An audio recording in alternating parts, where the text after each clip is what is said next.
Chapter 10, Creative Message Strategy. Okay, so let's take a peek at this in context. So here we are in part 3, and this is the second chapter. There's only 3 chapters in this section, and that is the creative, and then we'll look at chapter 11 here in a little bit. But anyway, there are 2 essential parts, the message strategy, or the plan, and the objectives and strategies.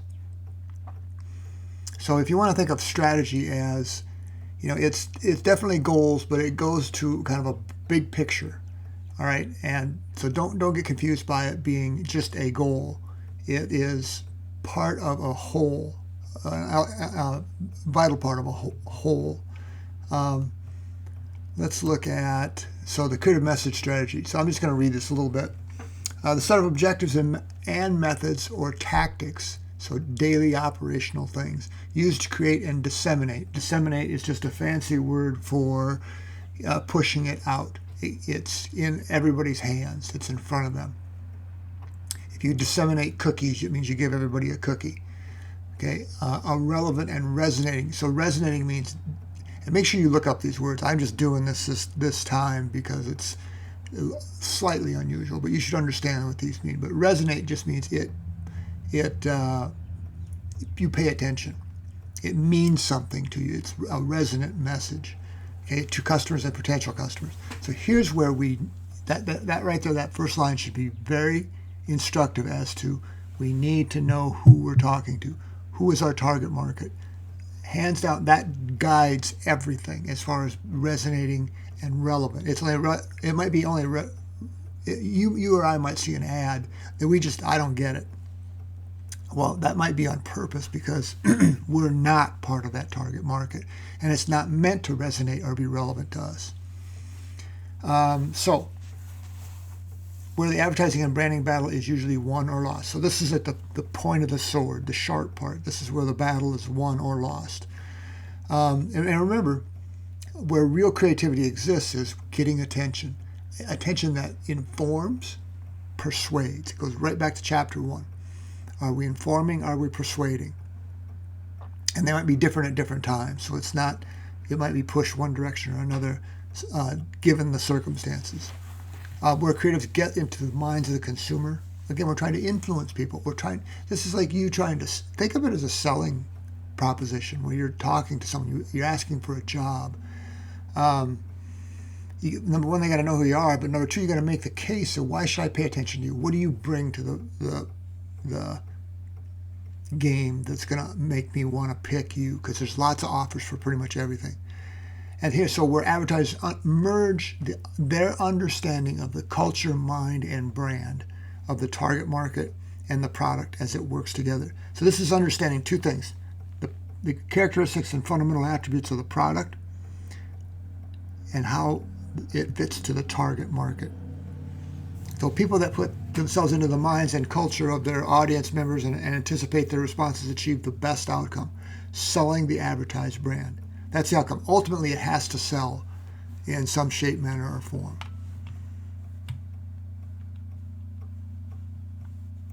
So here we go. 10 essential message objectives and strategies. So this is number 1. So I'm not going to go through all of these in great detail, but you should understand these. Take notes on these things. Number 1, you got to get in the evoke set. You got to get noticed and say, "Ooh, I got to consider that one." If you're shopping for new shoes, let's say, or a new computer, do you even come up in the mind of the target market? If not, you got to do some work, and that might be, especially for new products. See, so where you are on the life cycle of the product, if you're in the introductory phase, you might have to spend more on just getting noticed. It's like, think about when a new restaurant opens. They usually spend a lot of time promoting and having a grand opening and making sure people are aware of it, giving them a reason to go and check it out. Brand recall, so this would fit into that. Not only do we understand it, but we recall it. Let me go to objective number 2. Link attributes or characteristics to the brand name. So what does that mean? Unique selling proposition. It's like you've got characteristics. Well, what do you lead off with? What's your best attribute that's going to help get you a job? Well, it's your skills, your personality, your ability to problem solve. It's that type of thing. This is a means to an end. We're trying to sell this.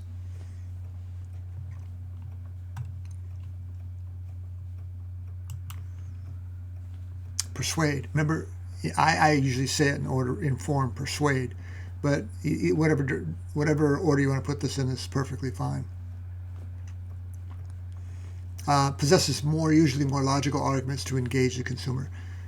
High engagement advertisement assumes an actively engaged consumer. So what they're talking about is involvement. Remember from chapters past, if it's a high involvement product, more details are probably necessary. If it's a low involvement product, like so if you're going to buy investments, you want a financial planner, you're hunting for them. Well, you might have a host of things you need to take care of in that situation versus just buying a candy bar out of a vending machine. Okay, so how much is determined by the type of product and the ideas we're after.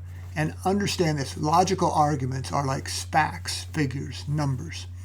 Now they can motivate, but they're usually combined with emotions as well, making someone feel good. So do you feel, if you're going to choose a financial planner, do you trust them? Okay, do they have your best interests at heart, or are they completely working for themselves? This is where you're trying to fine tune this. You're trying to make the best persuasive argument that you possibly can. Okay.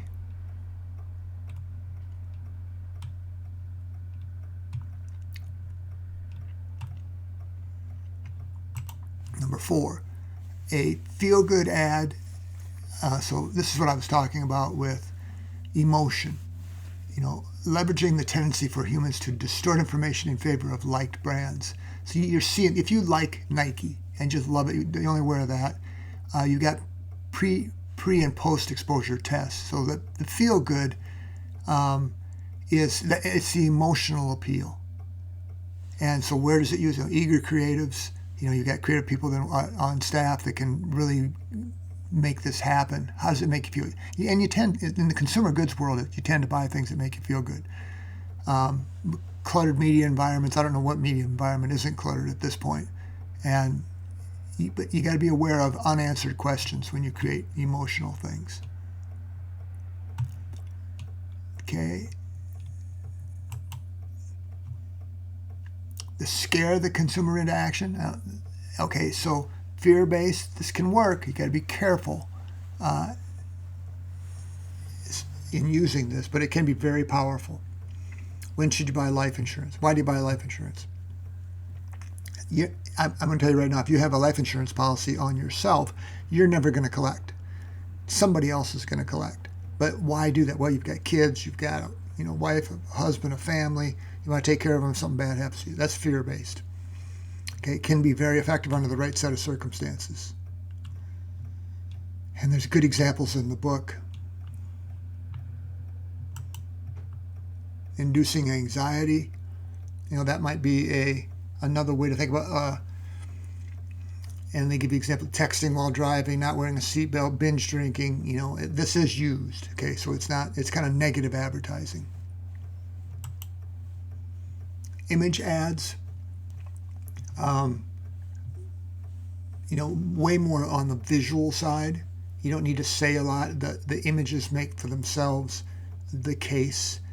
These can be, again, very powerful under the right set of circumstances, because image is important. It's a motivator for a lot of people. Those desirable brands can fall into that. Slice of life, again, they can be, and you should look at the examples they provide for you. Slice of life is everyday activities where it's known, it's kind of a warm fuzzy, I would call it. But they can be very effective. Again, under the right set of circumstances. You've got a whole menu, a palette of things to choose from. Social disruption, cultural contradictions.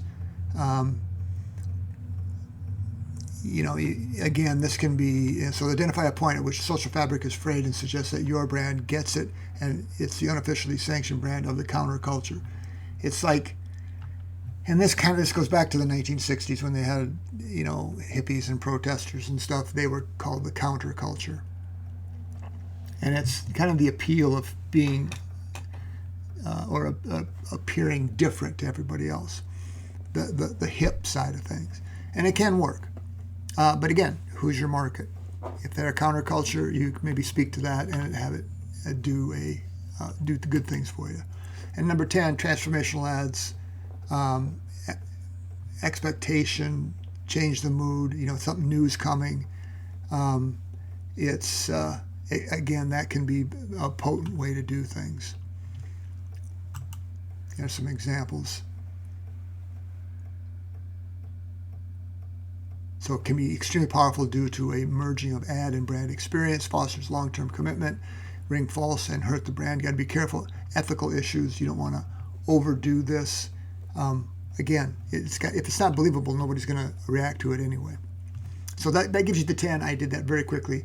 Read the chapter carefully. We'll make application in your project. Take care.